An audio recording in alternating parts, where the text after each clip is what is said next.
हरी सब्जी वाले ससुराल में बंगाली बहू की रसोई। रेवती अपनी बहू माधुरी के साथ आंगन की साफ सफाई कर रही थी।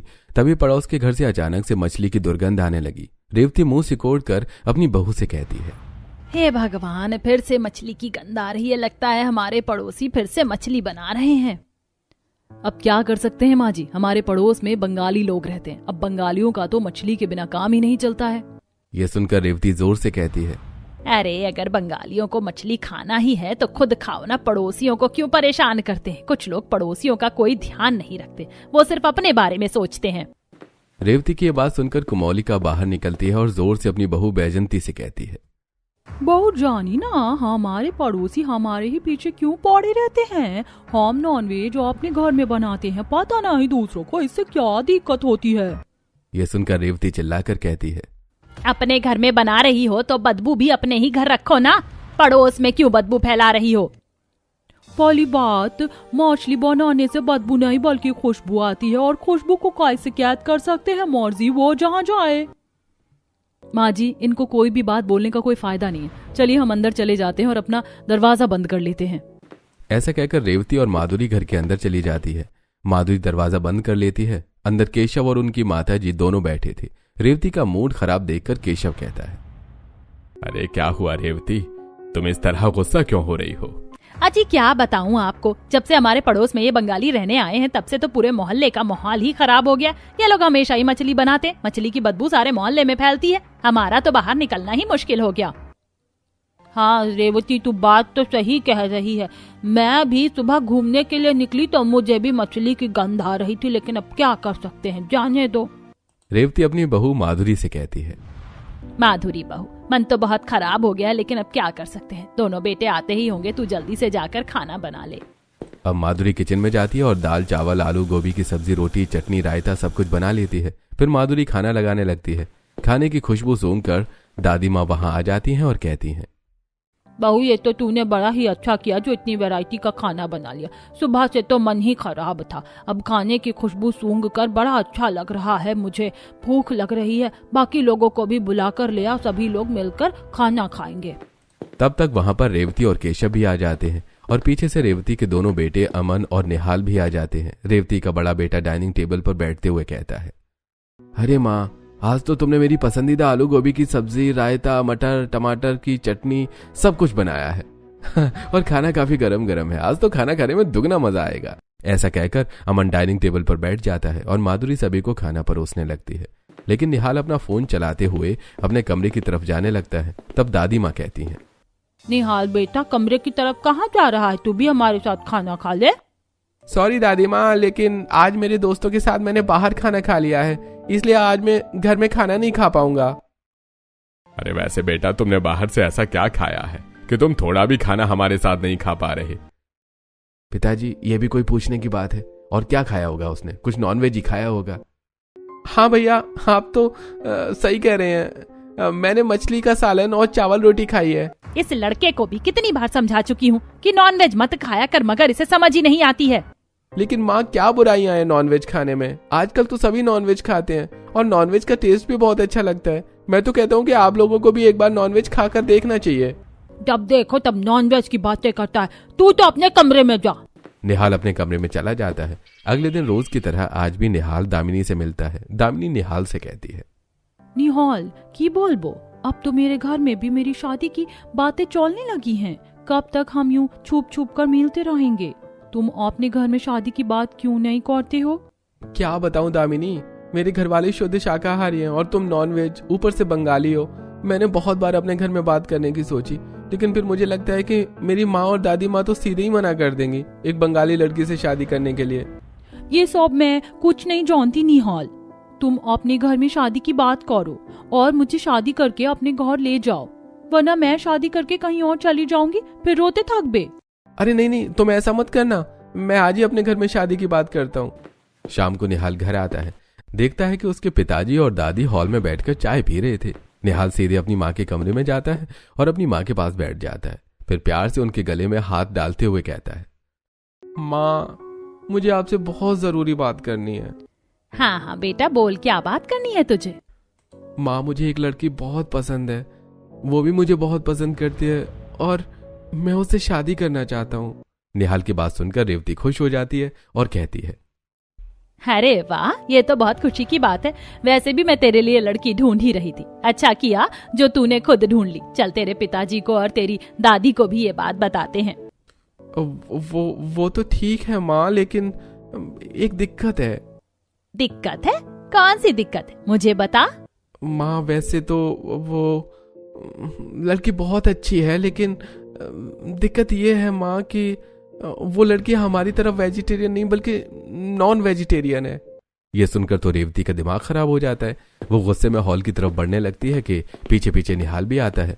रेवती गुस्से में हॉल में आती है जहां सभी लोग बैठे थे। रेवती कहती है, सुनिए जी, आपके बेटे ने एक नॉन वेजिटेरियन लड़की को पसंद किया और उससे शादी करना चाहता है।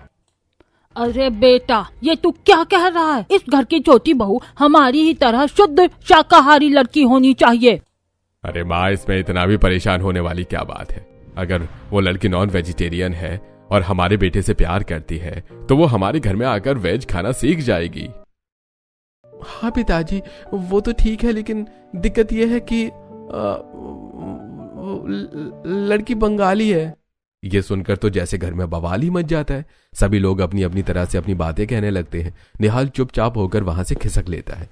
अगले दिन रेवती सुबह सुबह गार्डन की सफाई कर रही थी, तभी उसे किचन से अजीब तरह की गंध आती है। रेवती अपने आप से कहती है, हे भगवान, ये किचन से अजीब तरह की गंध क्यों आ रही है? जाकर देखती हूँ आखिर माधुरी किचन में ऐसा क्या बना रही है जो इतनी गंध आ रही है। रेवती हॉल में आती है तो देखती है कि माधुरी झाड़ू लगा रही है। तभी माधुरी रेवती से कहती है, अरे माधुरी बहू, तुम यहाँ हो तो किचन में कौन है? पता नहीं माँ जी, मैं तो बहुत देर से यहाँ सफाई कर रही हूँ। अब रेवती किचन में जाती है तो देखती है कि उसकी बंगाली बहू एक बहुत बड़ी मछली फ्राई कर रही है।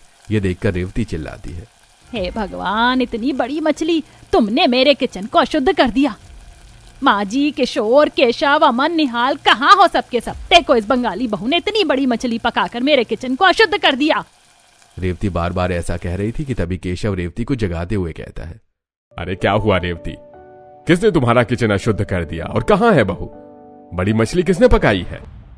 रेवती नींद से चौंक कर उठ जाती है और आसपास देखती है तो उसे विश्वास हो जाता है कि वो नींद में थी और उसके घर कोई बंगाली बहू नहीं आई। फिर वो घबराते हुए केशव से कहती है, हे भगवान, कहीं ऐसा ना हो कि मेरा बेटा उस बंगाली लड़की से शादी करके उसे घर ले आए और वो मछली पकाकर मेरा पूरा धर्म ही भ्रष्ट कर दे। मैं कल से ही अपने बेटे के लिए लड़की ढूंढना शुरू करती हूँ। दोपहर का समय था। सभी लोग अपने अपने कामों में लगे हुए थे। तभी दरवाजे की बैल बजती है। रेवती दरवाजा खोलती है तो देखती है कि निहाल एक लड़की के साथ आया है जो कि लाल बंगाली साड़ी में सजी दुल्हन है। वो देखकर रेवती चौंक जाती है और कहती है, हे भगवान, ये क्या तूने इस बंगालन से शादी कर ली? मैं मर गई। अरे कहाँ है सबके सब? बाहर तो आओ, जरा देखो ये निहाल क्या करके आया है। रेवती की आवाज सुनकर सभी लोग बाहर आते हैं तो सभी देखते हैं कि निहाल उस बंगाली लड़की से शादी करके ले आया है। दादी माँ कहती है, अरे नालायक, ये क्या किया तूने? तू इस बंगालन को बहू बनाकर घर ले आया। शर्म आती है तुझे कि नहीं थोड़ी भी? अरे निहाल, तूने हमसे बिना बताए शादी क्यों कर ली? तो क्या करूं भैया, आप लोग तो मेरी दामिनी से शादी करने के लिए तैयार ही नहीं हो रहे थे, तो मैं क्या करता? मैंने कोर्ट मैरिज कर ली। वैसे माँ पिताजी, निहाल बात तो सही कह रहा है। तू चुप रह, ज्यादा अपने भाई की साइड मत ले। ये सब देखकर केशव कहता है, अरे रेवती, अब वो शादी करके ले आया है तो जाने दो। बड़ी बहू, तुम छोटी बहू का गृह प्रवेश करवाओ। हाँ हाँ, करवा लो बंगाली बहू का गृह प्रवेश। मेरी तो कोई सुनता ही नहीं है। ऐसा कहकर रेवती अपने कमरे की तरफ चली जाती है और माधुरी दामिनी की आरती उतार कर और कलश गिरवाकर उसे गृह प्रवेश करवाती है। अगले दिन दादी माँ दामिनी के कमरे में आती है और उससे कहती है, देखो दामिनी, तुम हमारे घर बहू बनकर तो आ गई हो, लेकिन हमारे यहाँ ये बंगाली वाला खाना नहीं चलेगा। आज तुम्हारी पहली रसोई है तो रसोई में जाओ और दाल चावल सब्जी रोटी और वेजिटेरियन खाना बना लो, ताकि तुम्हारी सास भी ये देखकर खुश हो जाए। खूब भालो, मेरा मतलब ठीक है दादी जी। अब दामिनी किचन में जाती है और वो छोला दाल, बैंगन भाजा, लूची, सौंदेश, रसगुल्ला, वो सारी चीजें बना लेती है। सभी लोग खाने की टेबल पर खाने का इंतजार कर रहे थे। दामिनी खाना टेबल पर लगा देती है। सभी लोग खाना खाना शुरू करते हैं। तब उसकी सास कहती है, अरे राम राम, ये सब क्या बना लिया तूने? अजीब सा टेस्ट है, मुझे तो अच्छा ही नहीं लग रहा। कि भालो लाग लो ना, मैंने तो सब कुछ अच्छा बनाया है। अरे तूने अच्छा बनाया है तो, लेकिन तेरे हाथों का स्वाद तो खाने में दिखाई नहीं दे रहा। माँ जी, इसके हाथों में स्वाद कहाँ से आएगा, ये बंगालन जो है मछली खाने वाले। माँ जी, आप बार बार मेरे मछली खाने को क्यों बुरा कह रही हैं? मछली खाने में आखिर बुरा ही क्या है? आमी बुझते पारिची ना। और ऐसा कहकर दामिनी गुस्से से अपने कमरे में चली जाती है। तब केशव रेवती को समझाते हुए कहता है, अरे जाने दो रेवती, क्यों बोलती हो बहू को? अरे सबका अपना तरीका है खाने का, और वैसे भी उसने तो आज के खाने में वेज ही बनाया है ना, फिर स्वादिष्ट खाना बनाकर खिलाने के लिए हमारी बड़ी बहू है ना। अगले दिन माधुरी और रेवती दोनों छत पर कुछ मसाले सुखा रही थी। तभी उनकी बंगालन पड़ोसन कुमोलिका अपनी बहू वैजंती के साथ कपड़े सुखाने के लिए छत पर आती है। वो माधुरी और रेवती को मसाला सुखाते हुए देखकर ताने मारकर कहती है, वैजंती बहू की बोल छिलो, ये लोग इन्हें मच्छी की खुशबू से दिक्कत है। आप तो उनके घर में बंगाली बहू आ गई है, आप तो रोज रोज मछली बनेगी उनके घर में। हाँ माँ जी, ठीक बोल चो, आप तो इनके किचन में भी मछली की खुशबू आएगी। ऐसा कहकर दोनों पड़ोसनें हंसने लगती हैं। देख रही हो माधुरी, बहू हमारे घर में बंगाली बहू के आने से इन बंगालियों को हमें ताने मारने का मौका मिल गया है। अब क्या कर सकते हैं माँ जी, चलिए यहाँ से नीचे चलते हैं। रुक बहू, जरा इनको जवाब तो देने दे। फिर रेवती चिल्लाकर कहती है, बहू बंगालन है तो क्या हुआ, हमारे घर में वेज खाना ही बनेगा। फिर वे लोग नीचे उतर कर आ जाते हैं। तभी रेवती को किचन से कुछ अजीब सी गंध आती है और रेवती माधुरी से कहती है, अरे माधुरी, ये किचन से अजीब तरह की गंध क्यों आ रही है? पता नहीं माँ जी, चलिए चलकर देखते हैं। अब माधुरी और रेवती किचन की तरफ जाती हैं, जहां दामिनी गुनगुनाते हुए कुछ पका रही थी। रेवती किचन में आकर देखती है तो दामिनी मछली बना रही थी। उसका दिमाग खराब हो जाता है और वो जोर से चिल्लाकर कहती है, हे भगवान, मछली कहाँ से आ गई मेरे घर में? अरे मौँ जी, इसमें इतना हौला करने वाली कौन सी बात है? मछली वाला यहाँ से जा रहा था तो मैंने उससे मछली खरीदी। आज मैं बहुत स्वादिष्ट माछेर झोल बना रही हूँ, आप सबको बहुत पसंद आएगा। ची ची ची, हम मछली नहीं खाते हैं। ये मछली अभी उठाकर फेंक दे और दोबारा हमारे किचन में कभी मछली मत बनाना। लेकिन मौँ जी, मछली खाने में भला क्या तकलीफ है? मैं तो मछली के बिना खाना ही नहीं खा सकती, और आज तो मैंने इतनी स्वादिष्ट मछली बना रही हूँ। आप सभी मछली खाकर देखना, आपको बहुत मौजा आएगा। तभी रेवती की आवाज सुनकर परिवार के बाकी लोग भी वहां आ जाते हैं। रेवती निहाल से कहती है, बेशरम, तू खड़ा खड़ा मुंह क्या देख रहा? अपनी बीवी को बोल कि ये सारी मछली उठाकर बाहर फेंक दे। अरे माँ, बनाने दो ना उसे, बाद में आप चूल्हा पूछ कर भाभी से वेज खाना बनवा लेना। और प्लीज हल्ला मत करो, मैं ऑफिस का काम कर रहा हूँ, मुझे डिस्टर्ब हो रहा है। ऐसा कहकर निहाल वहां से चला जाता है। तब दादी सास कहती है, हे भगवान, इसने तो सब भ्रष्ट कर दिया, मेरी पूजा पाठ भी खराब कर दी। कहाँ था अपनी तरह वेजिटेरियन लड़की लाना, लेकिन ये बंगाली उठा लाया। दादी माँ भी ऐसा कहते हुए अपने कमरे में चली जाती है। तब माधुरी कहती है, छोड़ो ना माँ, जाने दो, उसे मछली बना लेने दो। उसके हटने के बाद मैं किचन को पूरा धो लूंगी, फिर वेज खाना बना लूंगी। अब सभी लोग अपने अपने कमरे में चले जाते हैं। थोड़ी देर बाद दामिनी मछली बनाकर टेबल पर रख देती है। तब माधुरी किचन में जाती है और किचन को पूरा धोकर अपना खाना बनाने लगती है। थोड़ी देर बाद माधुरी भी दाल, चावल, भट्टे, आलू की सब्जी और रोटी बनाकर डाइनिंग टेबल पर लगा देती है। सभी लोग खाना खाने के लिए वहां आ जाते हैं। तब रेवती कहती है, ये क्या बहू, तुमने अपना खाना भी यहाँ लगा लिया? अब क्या हम नॉन वेजिटेरियन लोगों के साथ बैठकर खाना खाएंगे? अरे माँ, इतना बड़ा तो टेबल है। ऐसा करता हूँ कि मैं दामिनी के साथ टेबल के इस कोने में बैठ जाता हूँ और आप लोग उधर बैठ जाइए। इससे आपको मछली की खुशबू भी नहीं आएगी और मछली दिखाई भी नहीं देगी। ये कहकर निहाल टेबल के दूसरी तरफ बैठ जाता है और दामिनी से खाना परोसने के लिए कहता है। और फिर दामिनी निहाल को खाना परोसती है और दोनों ही मछली और चावल खाने लगते हैं। तो दामिनी कहती है, आपने बताया नहीं मेरी मछली कैसी बनी है? खूबी भालो। दामिनी, जरा मुझे एक और देना। यह देखकर सभी लोगों को गुस्सा आ रहा था, लेकिन कोई कुछ नहीं कह पा रहा था और सभी लोग खाना खा लेते हैं। अगले दिन रेवती अपनी बहू माधुरी के साथ बाजार सब्जियां खरीदने के लिए जाती है। पहले वो अलग अलग तरह की सब्जियां खरीदती है। उसके बाद वापसी में उसकी बंगाली पड़ोसन कुमोलिका अपनी सास वैजंती के साथ दिखाई देती है। रेवती और माधुरी को देखकर वैजंती ताने मारते हुए कहती है, देख चीज कोमलिका, लगता है हमारी पड़ोसन अपनी बहू के साथ मछली बाजार जा रही है। आजकल तो उनके घर में रोज मछली की खुशबू आती है। ठीक बोल चो माँ जी, अब तो इन्हें मछली की खुशबू ही लगती होगी, गंध नहीं। ये सुनकर रेवती कहती है, देख रही हो बहू, हमारी पड़ोसन को हमें कैसे ताने मारने का मौका मिला है। चलो यहाँ से जल्दी निकल जाते हैं। अब वो लोग तेज कदमों से जल्दी जल्दी घर पहुंच जाते हैं और शाम को रेवती अपनी बड़ी बहू माधुरी से कहती है, माधुरी बहू, आज शाम को तुम्हारे चाचा ससुर और तुम्हारी चाची सास नई बहू से मिलने आ रहे, तो तुम ऐसा करो कि किचन में जाकर सबके लिए खाना बना लो। जी माँ जी। तभी दामिनी कहती है, लेकिन माँ जी, वो लोग तो मुझसे मिलने आ रहे हैं ना, तो फिर मैं उनके लिए उनकी पसंद का खाना बनाऊंगी। बहू, हमारे यहाँ नॉनवेज नहीं बनता, तुझे बात समझ नहीं आती क्या? क्या दादी माँ, अभी कल ही तो मछली बनी थी और आप कहती हो कि हमारे यहाँ नॉनवेज नहीं बनता। अरे दोनों बहुओं को अपनी अपनी तरह से खाना बना दे दो, फिर चाचा चाची को जो पसंद आएगा वो खा लेंगे। हाँ दादी माँ, निहाल बिल्कुल सही कहता है, ये आइडिया मुझे भी पसंद आया। शाम को चाचा चाची भी आ जाते हैं। चाचा जी बंगाली बहू से मिलकर कहते हैं, अरे बहू, हमारे परिवार में आकर अच्छा तो लग रहा है ना। वैसे तुम्हें एडजस्ट करने में दिक्कत तो नहीं हुई? चाचा जी, मुझे तो कोई दिक्कत नहीं हुई, अब बाकी आप इन लोगों से पूछ लीजिए। ठीक है बहू, तो आज तुम हमें कुछ अपनी पसंद का बनाकर खिलाओ। ये सुनकर रेवती कहती है, इसे नॉनवेज के सिवा कुछ बनाना नहीं आता है। वैसे सरसों वाली मछली बनाने जा रही हूँ, मुझे विश्वास है कि आपको ये भी बहुत पसंद आएगी। रुक बहू, पहले माधुरी को वेज खाना बनाकर हटा लेने दे, फिर तू बनाना अपना नॉनवेज खाना। अब पहले माधुरी किचन में जाती है और दाल चावल कढ़ी और पूरी साथ में रायता बनाकर टेबल पर लगा देती है। उसके बाद फिर दामिनी किचन में जाती है और बंगाल की मशहूर मछली डिश सरसों वाली मछली बनाकर टेबल पर लगा देती है। सभी लोग खाना खाने के लिए बैठ जाते हैं और माधुरी सभी को खाना सर्व करती है। तभी दामिनी चाचा चाची से कहती है, चाचा जी चाची जी, रोज तो तुम्हारा ई सब खाब, आज हमारे हाथों की ये मछली खाकर देखिए, आपको मजा आ जाएगा। हाँ हाँ बहू, क्यों नहीं, लाओ हमें भी खिलाओ।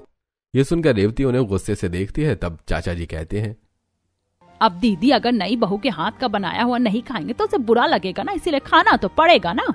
चाचा चाची और निहाल मछली खाते हैं तो उन्हें मछली बहुत पसंद आती है। फिर चाचा जी केशव से कहते हैं, अरे भाई साहब, आप जरा भी थोड़ी सी मछली खाकर देखिए ना, बहुत ही स्वादिष्ट बनी है। किशोर हिचकिचाते हुए कहता है, हाँ ठीक है भाई, थोड़ा सा दे दो। अब केशव भी सबके साथ मछली खा लेता है और उसे भी मछली बहुत पसंद आती है। अगले दिन चाचा जी और चाची जी चले जाते हैं। उसके बाद माधुरी रसोई में खाना बना रही थी। तभी दामिनी वहां आती है और कहती है, माधुरी भाभी, मुझे भी मौज बनानी है तो मैं बना लूं? तभी वहां रेवती आ जाती है और ये सुनकर कहती है, हे भगवान, इसने तो हमारा धर्म भ्रष्ट करके रखा हुआ है। अरे जब माधुरी खाना बना रही है तो तू वहाँ मछली कैसे बना लेगी? वो सब तो ठीक है माँ जी, लेकिन मुझे और निहाल को भूख लगी है और आपको तो पता है कि हम दोनों मछली ही खाते हैं। मेरा तो मछली के बिना काम ही नहीं चलता। ठीक है माधुरी बहू, कल से तुम सुबह जल्दी उठकर खाना बना लिया करो ताकि हमारा खाना बनकर तैयार हो जाए, तब दामिनी अपना खाना बनाए। अगले दिन माधुरी जल्दी से खाना बना लेती है और अपना सारा खाना किचन से हटाकर टेबल पर रख देती है और फिर दामिनी रसोई में जाकर मछली और भात बना देती है। सभी के खाना खाने का समय हो जाता है। सभी लोग डाइनिंग टेबल पर आ जाते हैं। माधुरी सभी को खाना सर्व करती है। तभी दामिनी मछली और भात लेकर टेबल पर आती है। अमन गरम गरम मछली भात को देखता है और अपना ठंडा खाना देते हुए कहता है, माधुरी, ये खाना तो बहुत ही ठंडा है, मुझसे इतना ठंडा खाना कैसे खाया जाएगा? भैया, आप ये मछली और भात खाकर देखो, गर्मा गर्म है और इस समय तो मछली खाने का मजा ही कुछ और होता है। थोड़ा सा खाकर तो देखो, अच्छा न लगे तो मत खाना। ऐसा कहकर निहाल अपने भाई की प्लेट में थोड़ी सी मछली और भात डाल देता है। अमन इधर उधर देखता है और फिर धीरे से मछली और भात खाने लगता है। अमन को भी मछली भात बहुत पसंद आते हैं। रेवती और दादी माँ तो उसे घूर घूर कर देख रही थी, लेकिन अमन चुपचाप खाना खा लेता है। तब दादी माँ कहती है, हे भगवान, इस बंगालन बहू ने तो हमारे घर में सभी को नॉनवेज खिलाना शुरू कर दिया है। अब तो घर में 2 ग्रुप बन गए थे। पहला ग्रुप जो वेजिटेरियन था, जिसमें दादी माँ, रेवती और माधुरी थी, वो लोग वेजिटेरियन खाना खाते थे। और दूसरा ग्रुप केशव, निहाल, अमन और दामिनी का था, जो रोजी मछली की नई नई डिश खाते थे। ऐसे कुछ समय बीत जाता है। एक दिन माधुरी अपने कमरे में बैठी टीवी देख रही थी। तभी दामिनी उसके पास आती है और कहती है, माधुरी भाभी, मैं अकेले बैठी बोर हो रही थी तो सोचा कि आपसे थोड़ी बात ही कर लूं। आखिर हम दोनों बहुएं हैं, एक दूसरे से घुल मिल कर रहना भी तो जरूरी है। हाँ दामिनी, इसमें कहने की क्या बात है, आओ बैठो। माधुरी और दामिनी आपस में बहुत सारी बातें करती हैं। साथ में वो बहुत हंसती हैं। तब दामिनी माधुरी से कहती है, अच्छा माधुरी भाभी, मुझे एक बात बताओ, क्या आपने सचमुच कभी भी नॉनवेज नहीं खाया है? नहीं दामिनी, वैसे तो कभी नहीं खाया। वैसे मेरा मतलब भाभी, सच सच बताओ, आपने कभी तो नॉनवेज खाया होगा ना? दरअसल दामिनी जब मैं स्कूल में थी तो मेरी एक दोस्त थी, वो अपने टिफिन में अक्सर फिश रोस्ट लाया करती थी और हम सब सहेलियां उसके साथ फिश रोस्ट खाया करते थे और वो हमें बहुत टेस्टी भी लगा करता था। बस उसके अलावा मैंने कभी नॉनवेज नहीं खाया। ठीक आची, तो भाभी मैं आपको फिश रोस्ट बनाकर खिलाऊंगी। वो तो हमें बहुत अच्छा लगता था, लेकिन बचपन की बात बचपन के साथ खत्म हो गई है। ऐसे ही 2 दिन बीत जाते हैं। शाम का समय था। दामिनी बाजार से निहाल के साथ मछली लेकर आती है। वो रसोई में जाती है और मछली धोकर उसमें अलग अलग तरह के मसालों को मिलाकर रख देती है। फिर कढ़ाई में तेल चढ़ाती है और तेल थोड़ा गर्म होने के बाद मछली को तेल में डालकर रोस्ट करने लगती है और गुनगुनाते हुए मछली रोस्ट बनाने लगती है। घर में मछली की गंध फैल रही थी। हॉल में बैठी हुई रेवती केशव से कहती है, आहा की सुंदर, पर सब खुशबू सूंघकर अभी चिल्लाने लगेंगे। हे भगवान, इस नालायक लड़के ने तो बंगालन बहू को लाकर हमारे घर में सभी का धर्म भ्रष्ट कर दिया है। आपको भी नॉनवेज खाना सिखा दिया और मेरे दोनों बेटे भी नॉनवेज खा रहे। आज तो शाम से ही रसोई में मछली की दुर्गंध आ रही है। रेवती, तुम भी ना बातों का बतंगड़ बनाती हो। अरे मुझे तो आज रसोई से बड़ी अच्छी खुशबू आ रही है। पता नहीं बहू क्या स्पेशल बना रही है। तो वहीं दूसरी तरफ दामिनी फिश रोस्ट को एक प्लेट में निकाल लेती है और फिर चटनी और कुछ सलाद रखकर उसे लेकर माधुरी के कमरे में जाती है और कहती है, माधुरी भाभी, यही देखो, मैं आपकी बचपन की यादों को इस प्लेट में समेट कर लाई हूँ। मैंने आपके लिए फिश रोस्ट बनाया है, बिल्कुल गरम है, खाकर देखिए, आपको बहुत मजा आएगी। फिश रोस्ट देखकर माधुरी बहुत खुश हो जाती है, लेकिन वो टालते हुए कहती है, नहीं दामिनी, मैं ये नहीं खा सकती। माँ जी को पता चलेगा तो वो बहुत गुस्सा करेंगी। भाभी बिल्कुल गुस्सा नहीं करेंगी। कोई क्या खाता है, ये तो उसका मामला है। वैसे भी नॉनवेज खाने में क्या बुराई है भोला। और मैं आपको मछली की सब्जी नहीं खिला रही हूँ, बल्कि फिश रोस्ट खिला रही हूँ। चलिए थोड़ा सा खा लीजिए। और ऐसा मैं आपकी खुशी के लिए कर रही हूँ, क्योंकि आपको पसंद है ये। अब माधुरी एक फिश उठाती है और उसमें चटनी लगाती है और फिर उसे सलाद के साथ खाती है, तो उसे वो बहुत अच्छा लगता है। शाम को जब खाना बनता है और सभी लोग खाना खाने बैठते हैं तो माधुरी अपनी सास और दादी सास को भी वेजिटेरियन खाना सर्व करती है। फिर वो दामिनी के पास बैठ जाती है और उसके साथ फिश करी, सोरसों बाटा और रोटी खाने लगती है। ये देखकर दादी सास कहती है, हे भगवान माधुरी बहू, इस जादूगरनी ने तुझ पर भी अपनी नॉनवेज का जादू चला दिया। माँ जी, चलो हम दोनों तो यही पालक की सब्जी और रोटी खा लेते हैं। निहाल कहता है, माँ तुम क्यों पालक की भाजी खा रही हो? मैं तो कहता हूँ एक बार दामिनी के हाथों की बनाई हुई ये फिश करी सोरसों बाटा खाकर देखो, फिर तुम हमेशा ही खाओगी। चुप कर बेशरम, तुम ही लोग खाओ ये सब, हमें तो सादा खाना ही पसंद है। ऐसे कुछ दिन और बीतते हैं। एक दिन सभी लोग तैयार होकर पड़ोस की एक शादी में जाते हैं। शादी में पहुंचकर दामिनी कहती है, निहाल, यहाँ पर कुछ नॉनवेज खाने के लिए मिलेगा या बस हमें वेज से ही काम चलाना पड़ेगा? अरे यहाँ पर हर तरह का खाना है दामिनी, तुम्हें जो अच्छा लगे, जो खाना है वो खा लेना। चुप कर बहू, तू हमारे साथ यहाँ आई है तो चुपचाप से वेजिटेरियन खाना ही खाना। नॉन वेज को हाथ भी मत लगाना हमारी बेइज्जती करने के लिए। अब सभी लोग टेबल पर और कुर्सी पर बैठ जाते हैं। तब रेवती माधुरी से कहती है, माधुरी बहू, जाकर हमारे लिए खाने की प्लेट तो लगा कर लेकर आ। माधुरी खाने की प्लेट लेने के लिए जाती है, लेकिन बहुत भीड़ होने की वजह से वो खाना नहीं ला पाती। उधर दामिनी अपना फोन चला रही थी। रेवती दामिनी को देखकर कहती है, बहू क्या बेशर्म की तरह फोन चला रही है। माधुरी खाना लाने गई है, वो अभी तक नहीं आई है। तू भी जरा जाकर देख वो क्यों नहीं आई। अब दामिनी खाना लाने के लिए जाती है तो माधुरी भीड़ के बाहर खड़ी थी। दामिनी माधुरी को देखकर कहती है, अरे भाभी ऐसी खड़ी रहोगी तो कभी खाना नहीं मिलेगा, रुको मैं खाना लेकर आती हूँ। दामिनी भीड़ में घुस जाती है और प्लेट में खाना निकाल कर ले आती है। फिर माधुरी और दामिनी दोनों टेबल पर आ जाती हैं। सभी लोग मिलकर खाना खाने लगते हैं। एक प्लेट में रखे कबाब को देखकर रेवती कहती है, अरे बहू ला, ये वाले पकौड़े देना जरा। फिर दामिनी उन पकौड़ों को सभी को परोस देती है। पकौड़े खाकर दादी माँ कहती हैं, ये पकौड़े तो बड़े ही स्वादिष्ट लग रहे हैं, जरा और तो लेकर आना। हाँ बहू, मेरे लिए भी लेकर आ। अब दामिनी जाती है और प्लेट में और पकौड़े लेकर आ जाती है और उन्हें दे देती है। सभी लोग खाना खा लेते हैं। खाना खाकर सभी घर आ जाते हैं। तब दादी माँ कहती हैं, भाई शादी का खाना तो बहुत अच्छा था और खासकर वो पकौड़े तो बड़े ही अच्छे थे। ये सुनकर निहाल कहता है, अरे नहीं दादी माँ, वो पकौड़े नहीं बल्कि फिश कबाब थे। ये सुनकर रेवती और दादी माँ दोनों चौंक जाते हैं। फिर रेवती कहती है, दामिनी बहू, तूने हमें जानबूझकर नॉनवेज कबाब खिला दिया ना। की बोल चुमा जी, मैं तो फिश कबाब अपने लिए लाई थी। याद करो, मैं एक प्लेट अलग से लाई थी, लेकिन आप ही उसे मांगकर खाने लगी तो मैं क्या करती। दामिनी सही कह रही थी, इसीलिए रेवती और दादी माँ दोनों चुप हो जाती हैं। अगले दिन सुबह सुबह दामिनी और माधुरी किचन में बातें करते हुए खाना बनाती हैं। फिर वो सभी को खाना सर्व करते हैं तो खाने में सिर्फ मछली की सब्जी थी। ये देखकर रेवती कहती है, ये क्या बहू, आज तुमने वेजिटेरियन खाना नहीं बनाया है क्या? अरे माँ, जब हम सब ने नॉनवेज चख ही लिया है तो अब नॉनवेज से क्या परहेज। वैसे भी खाना बहुत अच्छा बना है, आप खाकर देखो। अब सभी लोग मिलकर खाना खाते हैं। सभी के खाने के बाद थोड़ी सी मछली बच जाती है। तब रेवती कहती है, दामिनी बहू, जरा इस मछली को पैक कर दो, मैं इसे पड़ोसन को दे आती हूँ। दामिनी मछली पैक करके दे देती है। रेवती वो मछली लेकर अपनी पड़ोसन के यहाँ जाती है और देते हुए कहती है, आप लोग लीजिए, मछली खाइए। हमारे घर मछली वैसी नहीं बनती जैसे आपके घर बनती है। हमारी बहू तो बड़ा ही स्वादिष्ट मछली बनाती है, सोचा आप लोगों को भी खिला दूं। वैजंती वो मछली ले लेती है। रेवती वापस जाने लगती है। कुमोलिका और वैजंती उसे हैरानी से देखने लगती है।